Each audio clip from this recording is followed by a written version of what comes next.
Hi friends, అందరికీ good evening. ఏం చేస్తున్నారు? ఏంటి ఇవన్నీ ముందు పెట్టుకొని ఉందనుకుంటున్నారా? ఏం లేదు ఫ్రెండ్స్, ఇగో కొంచెం బయటకు వెళ్ళినమాట. కొంచెం కూరగాయలు లైట్గా ఏవైతే లేవో అవి తీసుకొచ్చానమాట. అయితే నేను వచ్చినప్పుడు కంపల్సరీ కీరా ఉంటుంది కదా, డీటాక్స్ వాటర్ రెడీ చేస్తా కదా, దాంట్లోకి ఇంకా మళ్ళీ మనకు ఫుడ్ లంచ్లోకైనా డిన్నర్కైనా కీరా అవసరం కాబట్టి ఇవి తీసుకొచ్చాను అనమాట. బీట్రూట్ తీసుకొచ్చాను, అల్లం తీసుకొని వచ్చాను, పుదీనా అంట 10 రూపీస్కి ఏమో ఇచ్చినట్టున్నారు, 5 రూపీస్కో 10 రూపీస్కో ఇచ్చారు. ఇది మష్రూమ్ తీసుకొచ్చాను ఫ్రెండ్స్.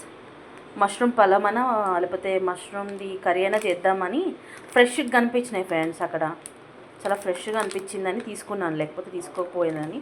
ఏదైనా పులావ్లో అయినా బాగుంటుంది, లేకపోతే కర్రీ అయినా చేద్దామని చెప్పేసి ఇది తీసుకొచ్చాను. ఒకటి మష్రూమ్ ప్యాకెట్, ఇంకా ఏదో చిన్న ఐటమ్స్ తీసుకొచ్చాను అనమాట. ఇంతే వెజిటేబుల్స్ దాంట్లో. అయితే వస్తూ ఇంకా ఏదో తీసుకొని వెళ్దాం అన్నట్టు ఒకటి కూల్ డ్రింక్ తీసుకొచ్చాను అనమాట. ఇంకా ఇదే ఫ్రెండ్స్, ఇంకా ఇదే కూల్ డ్రింక్, ఇవే ఐటమ్స్ అనమాట. ఇంకేం లేవు. పిల్లలు అక్కడ సౌండ్ చేస్తున్నారు, అందుకని నేను కొంచెం గట్టిగా మాట్లాడాల్సి వస్తుంది. ఓకేనా ఫ్రెండ్స్, బాయ్.